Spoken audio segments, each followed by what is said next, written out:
Good evening, everyone. My name is Patrick Charpenel. I'm the Executive Director of El Museo del Barrio, and we are delighted to be hosting this very special event in celebration of the acclaimed and world award-winning Sandra Cisneros in the eve of the Hispanic Heritage Month.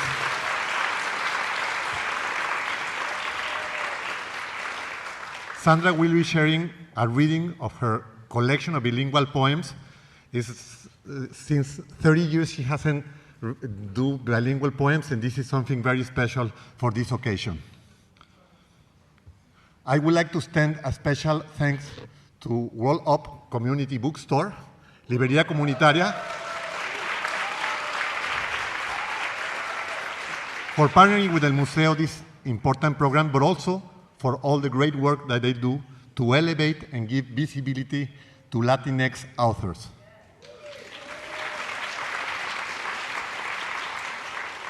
Without further ado, I would like to introduce Veronica Liu, founder of World Up Community Bookstore, who will be responsible of introducing the author.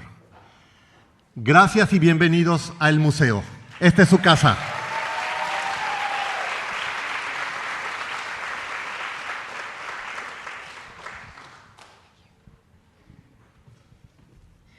Hello, hello, welcome.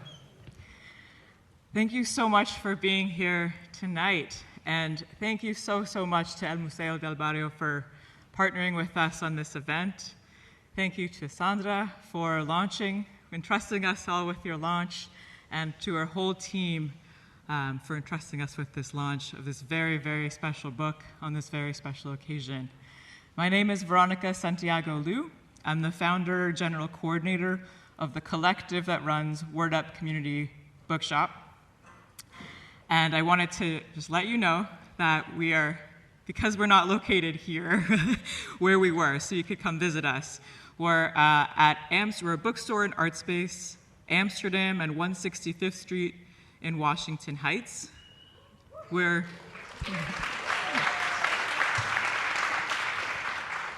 are now 11 years old.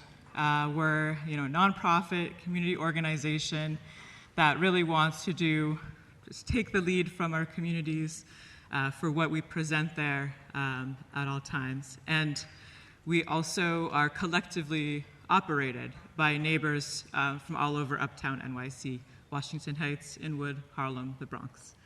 And I am actually not introducing Sandra. We have here also Carolina Valencia, who is the Assistant General Coordinator at Word Up and the Events Manager, who will introduce Sandra.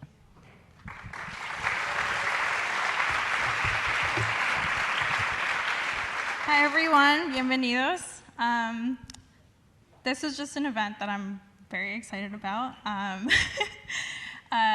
When we first heard about this event, we were ecstatic. We were like, yes, we have to. And it was also something where we knew a lot of people wanted to come. So we're very happy we got this venue, and we're very happy El Museo has been a great partner. And also, just Sandra has been amazing. So I'm very excited to introduce her. I'm assuming you all know her already, but if you don't, she's an internationally acclaimed for her poetry and fiction, which has been translated into more than 25 languages. She's a recipient of numerous awards and has acclaimed work such as The House on Mango Street, Women Hollering Creek, and this new book, Women Without Shame, Mujeres sin vergüenza. So I'm very excited to introduce her.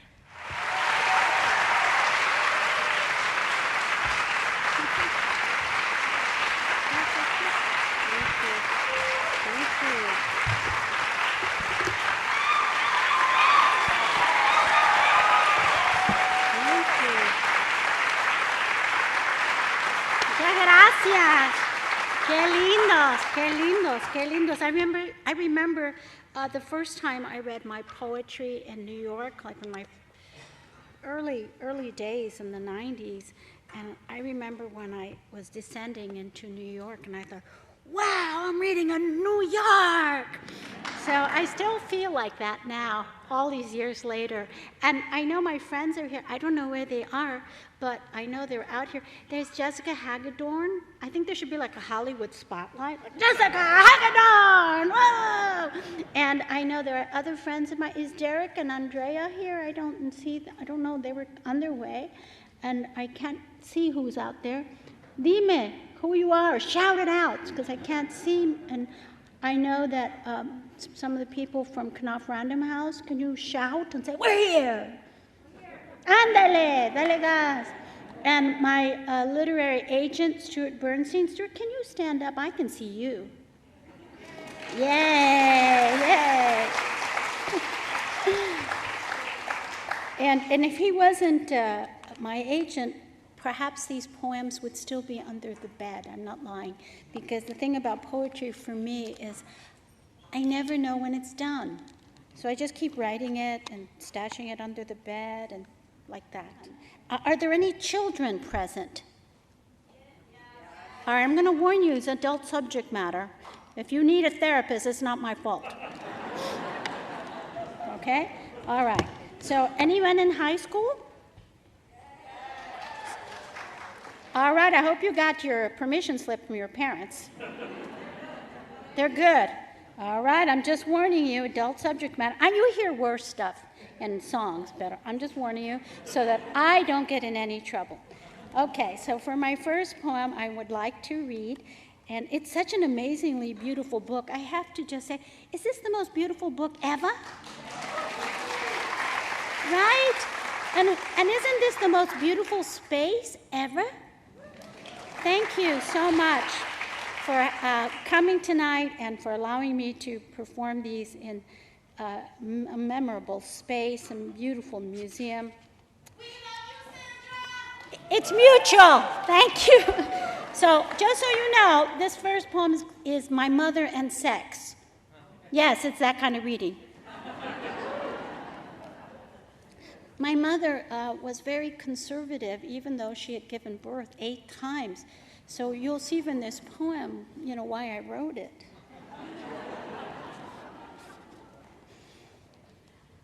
My mother and sex. 8 live births. How many dead? Who knew? Not us, her 7 survivors.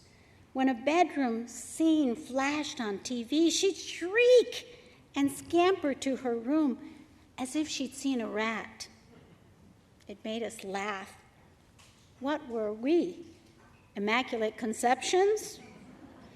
Could be sex for her was dead, a duty dreadful as cooking for her famished army. Sad to think this. Pure postulation from lack of conclusive conversation. She never talked of sex, especially not with me. She said, I put everything in a book. Agreed. But what was worse, the truth or my imagination? What I know for sure, rapture for her, a library record symphony, ecstasy, opera in the park, intimate pleasure, books, Friday, Turkle, Chomsky, Herculean, brilliant, men unlike the man who shared her bed, who favored Sábado Gigante to Sebastião Salgado. And yet, father spoiled her, his Mexican empress, Paricutin tempestuous, clueless to what she craved. Her red flare sent up weekends. Help! There's no intelligent life around here. Evenings in the blue moonbeam of TV, father mesmerized by Mexican thick-thighed floozies, mother's word, not mine, shaking their hoochie-coochies. Father never drank, ran off, split flesh, brought home each faithful Friday a paycheck. Why? would she complain? She lived alone in a house full of lives by the time I knew her. Snake bitter, mingy, dead before being born, a woman in formaldehyde. True story, unfortunately, but I feel my mother's presence.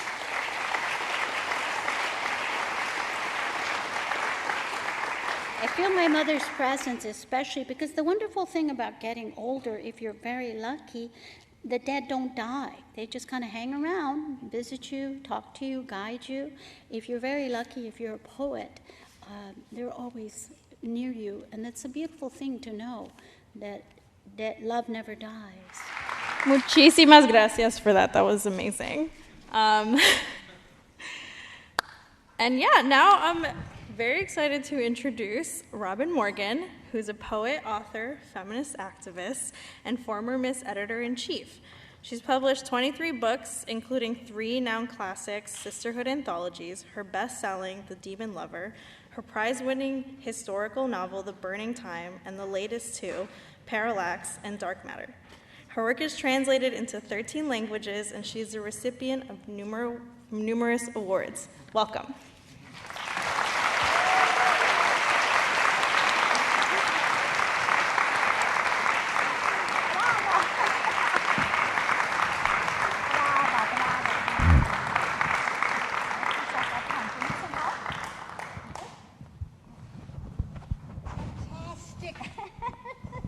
It's an honor to be here with you on stage, Robin. Thank you so much. You're a living legend.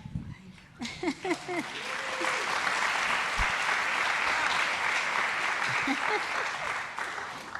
poems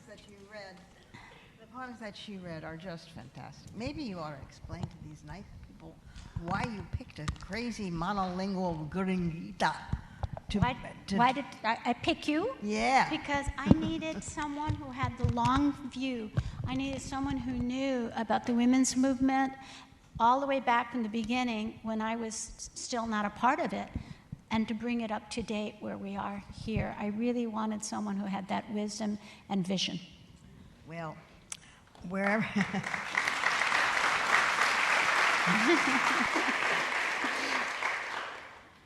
She is such a wonderful poet, and she is so funny, so lethally funny.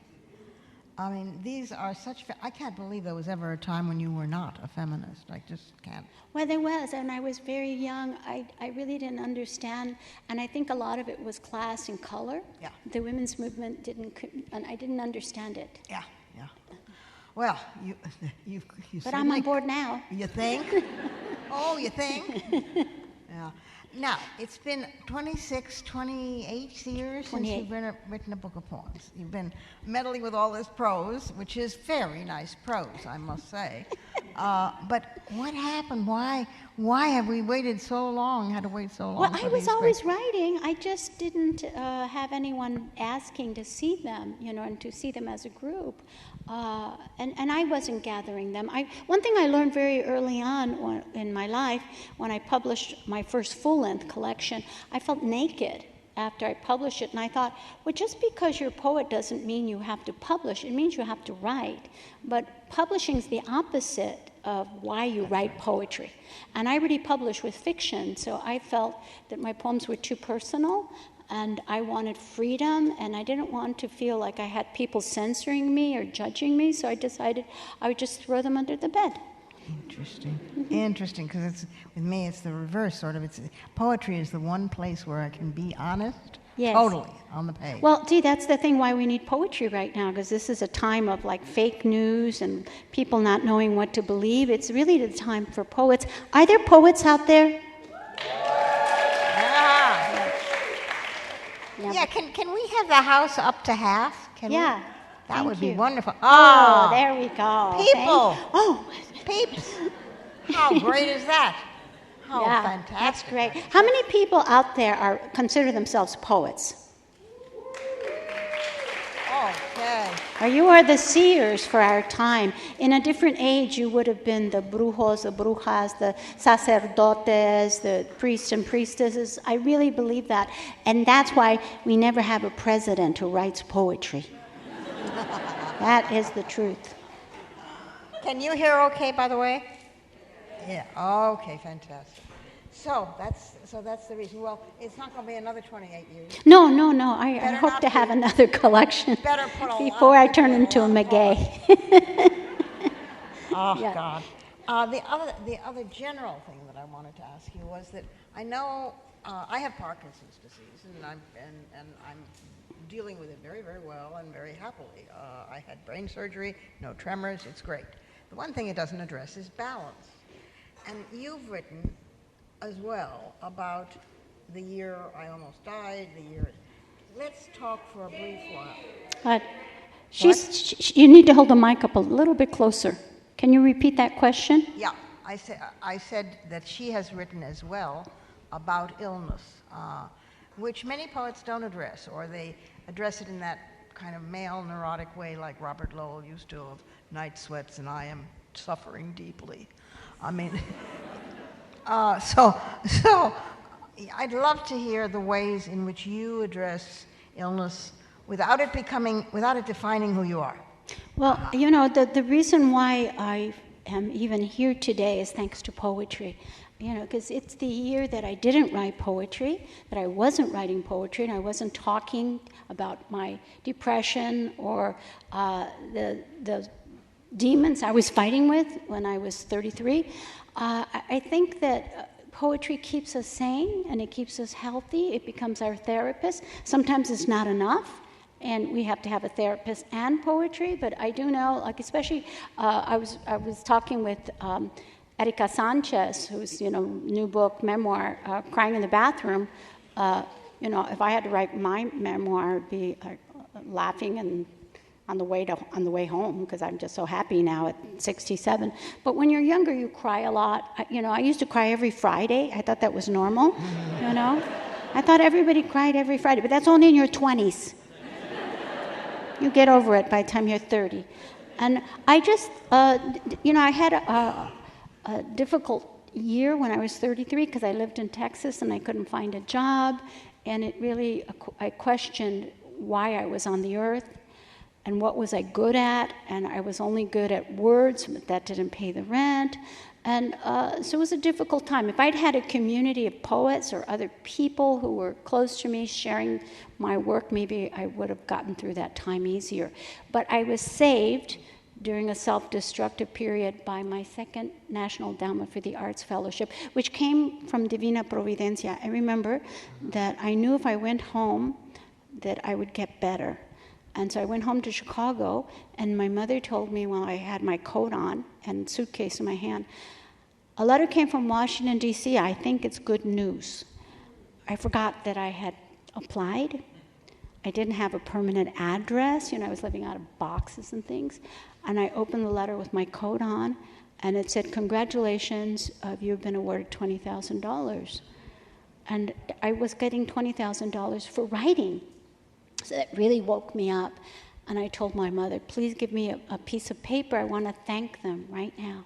And my mom is working class. She didn't have stationery. She had a ring binder with a spiral. She tore that off. She gave me that, and I wrote a letter to the NEA telling them that they had saved my life. Oh. Yeah. Well, yeah, we should pause for a second and just think about the NEA, which you may recall Trump wanted to do away with immediately. This is the National Endowment for the Arts. National Endowment for the Arts. And I, very much like Sandra, I mean, I had never had a grant, and I applied hopeless thinking, and it came. And I spent all the money on a new refrigerator because we had no refrigerator. So this refrigerator sang and danced and made ice cubes through the door and all sorts of but things. Sometimes a refrigerator will save your life. Well, it didn't. It made me very cranky, very cranky. And so when Yato asked, would I like to come and be at their, and I'd never been to an arts colony either, I said, damn, yes, I'm going. And I went, and the NEA in effect changed my life. I left Yeah. my husband, I had an affair, it was a whole whoop.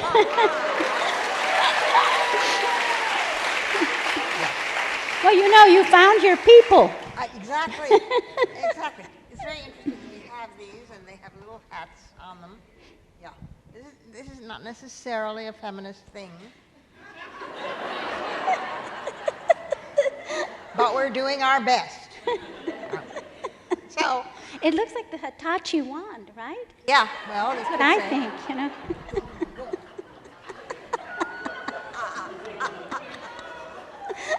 Face it, you think you have two poets, you actually have two bawdy old women up here. Oh, God. Aging. No, but you have to put this closer Oh, so they yeah, can right. hear you. Do I have to?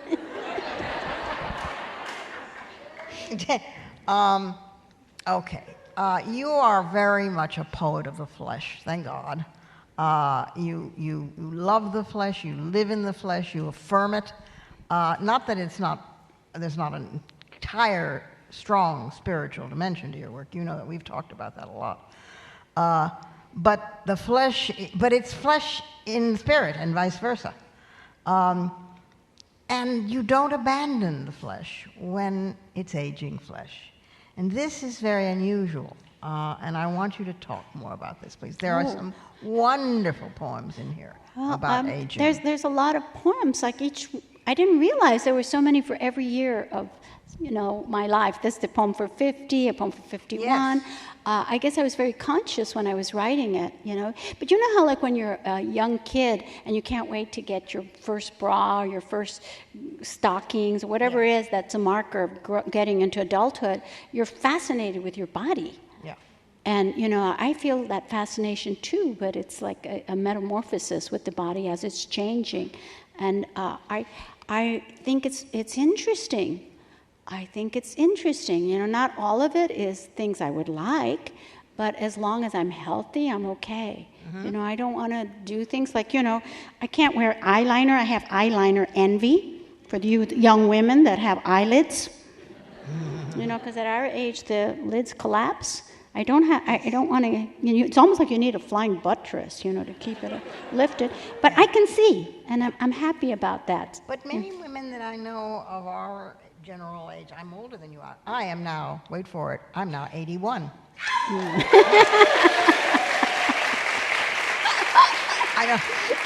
I'm not completely at all sure how this happened because last week I was 38. And I don't know, but when I woke up one morning and whoo, there it was. I made a couple of decisions. Next thing I knew, I was 81. However, being 81, and although I might wish for, you know, a body that could do more things, like not walking would be nice, as long as I can sit in a chair and write words on a page or in a computer, you know that I don't give a good goddamn about walking. I mean, anyway. Elenita Poniatowska said, I asked her, like, what was the most difficult thing for getting older? And she said she has to be careful walking down the stairs. Yeah. Yeah. Yeah, well, you learn things like that. There's stairs and there's, you know, there's a lot. Look, things break and roll off you and roll into the gutter, and you're too achy with arthritis to stop and pick them up. So that's a problem. But what you do gain, and this has a danger of sounding incredibly corny for, you know, thinking, oh, I'm so happy to be, it's the best thing that's ever, it's not the best thing that's ever happened to me, don't mistake that. But it is compensatory, because what has replaced it, I wouldn't give up for the world. That's and right. that is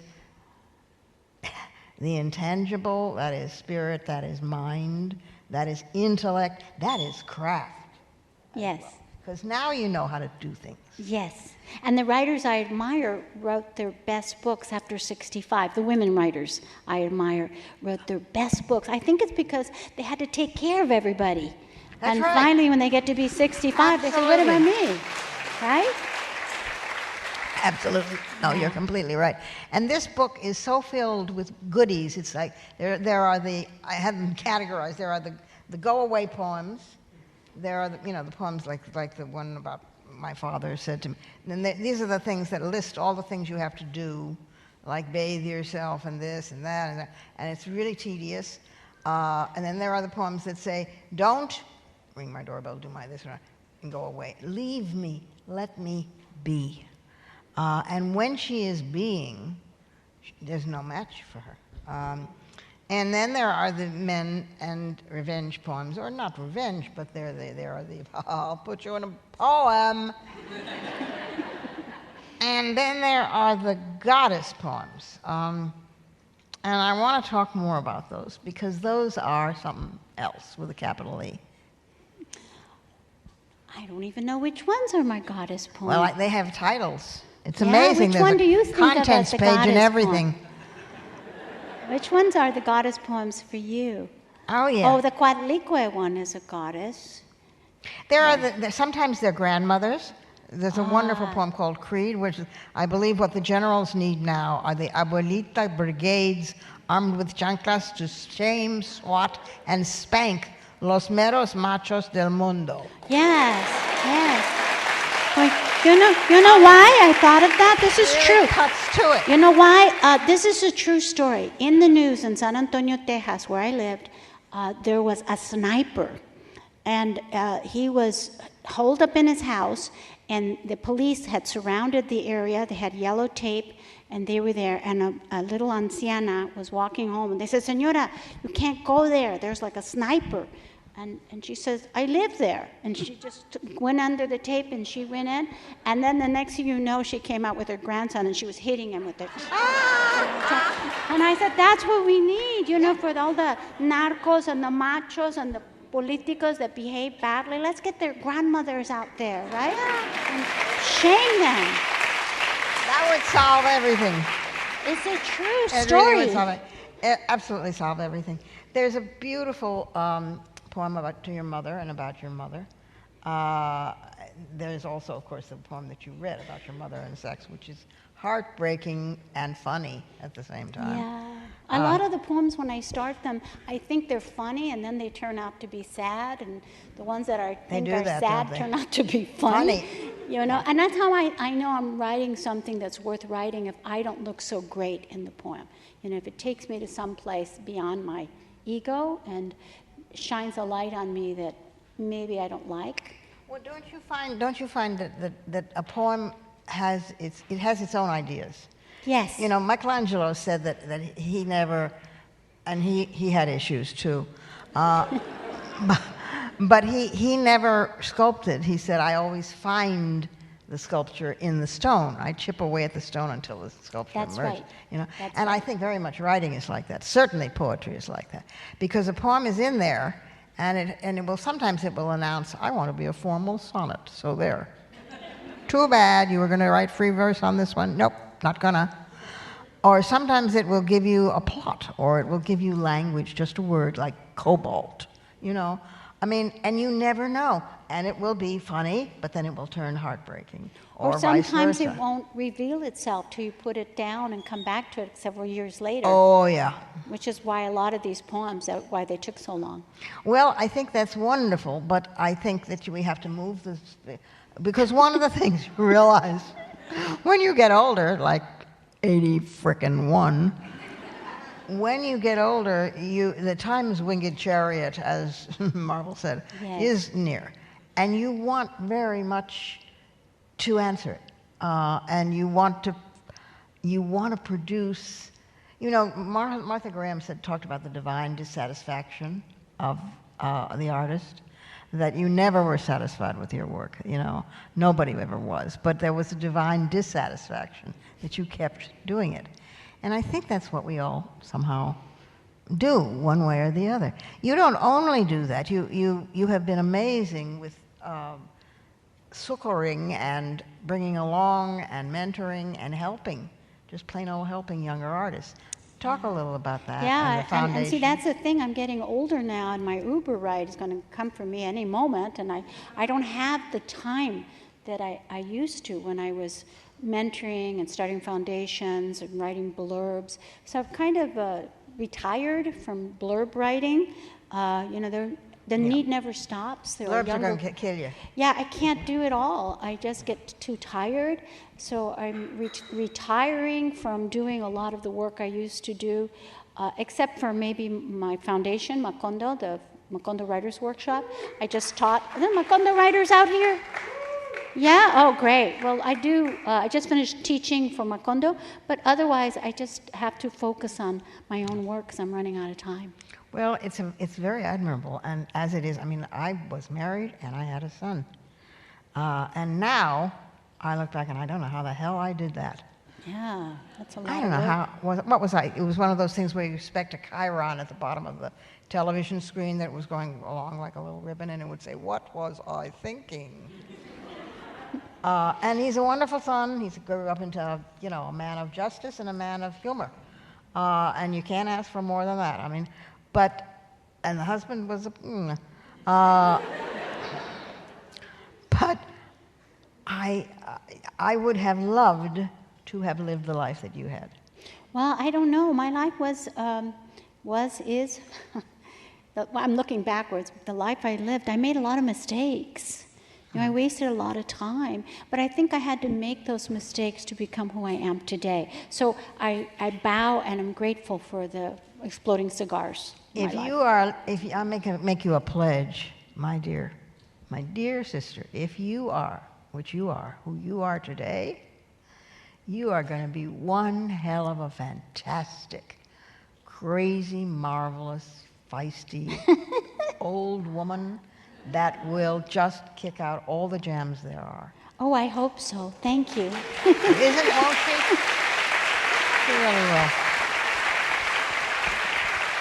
I hope so. I promise you. And Okay, if not, I give me will your come back and blessing haunt so you. I can get that energy. And then you'll be sorry because I'll come back, Oh, God. There's a wonderful long poem in here that I know there's no time to read, but it's called Tea. Yeah.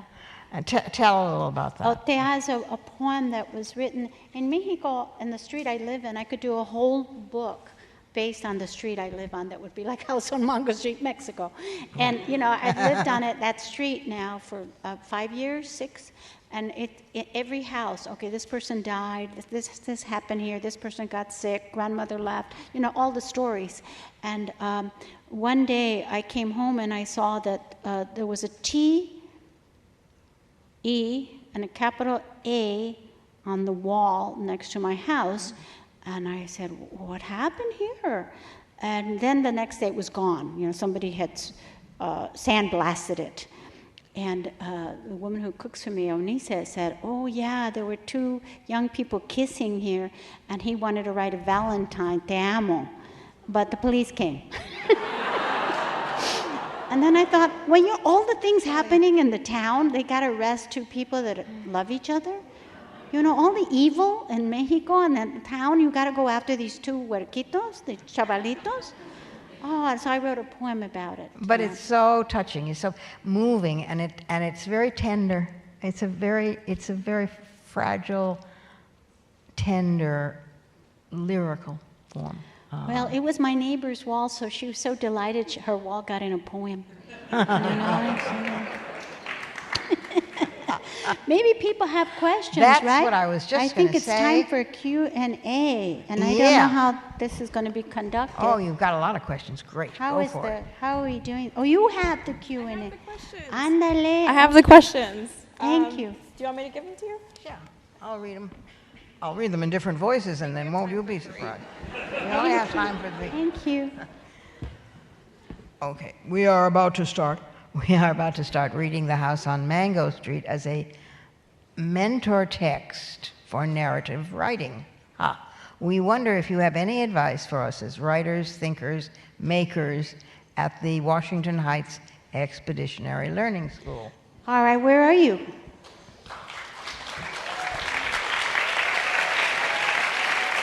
All right, I wanna, is the teacher here? Stand up. Stand up, teacher. Applaud this teacher. Yes. Yes. Thank you for bringing your students. And this is who we should have statues of: the teachers and the librarians and the booksellers, right? Especially now. Thank you so much. So I'm going to say something that you can't say because they would fire you, but I can say it. Okay, first of all, it's very important for all of your students to study so that you have a job where you earn your own money, okay? Especially the women. A job, even if you're married, that you can earn your own money. And the more you study, the better, so that you can earn a good income. That's the number one thing. My mother always said, make sure you earn your own money. So put that in your mind first, number one. That's my advice. Number two, control your fertility. Your fertility does not control you. Boys too. Boys too. Control your fertility, and that is important. Nobody should be metiéndose in that but you. That's you. And it's 2022. It's not 1922. Or 1822, so you control it, you take care of it, especially the guys, because you might be obliged to get married at a time you don't want to. So make sure you control your fertility. You shouldn't be ashamed that you have desires or sexuality. You're a human being. All right? And if you don't know how to do that, find out from Planned Parenthood, which I support. Okay? And you should not be ashamed to go there. That's one of the great things that you have to learn in this life, is to not be ashamed. And the third thing is, do not grieve or complain if you don't have a boyfriend or a girlfriend or you're home alone, because that's the time the universe is giving you as a gift for you to nurture you. So take advantage of alone time to invest in loving you, okay?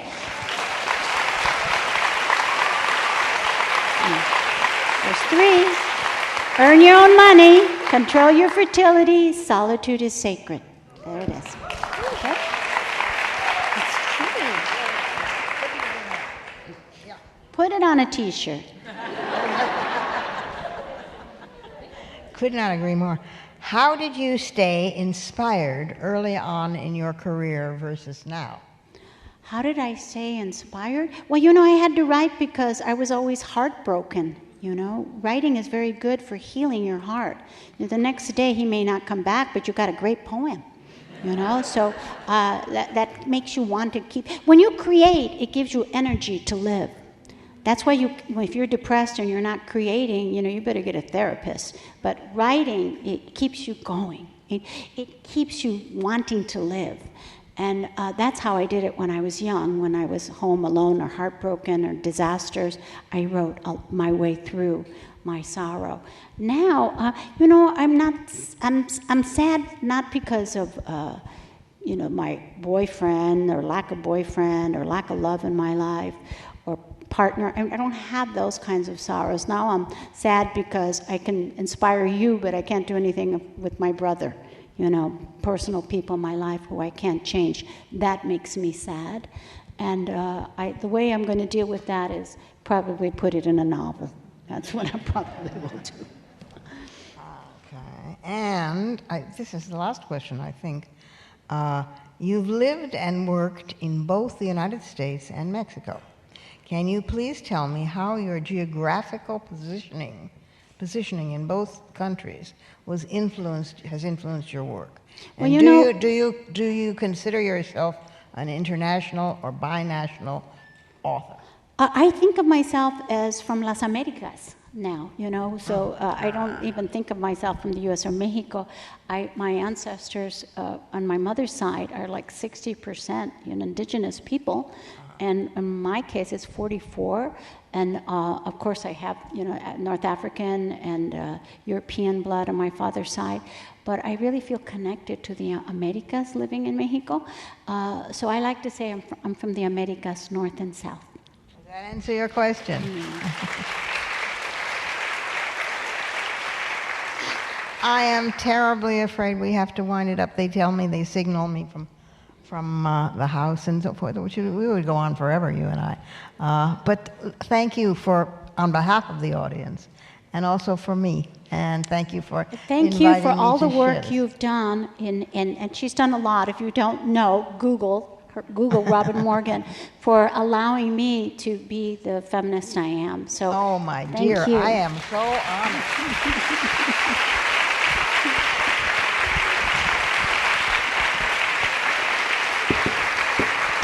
I can't think of a better product than her.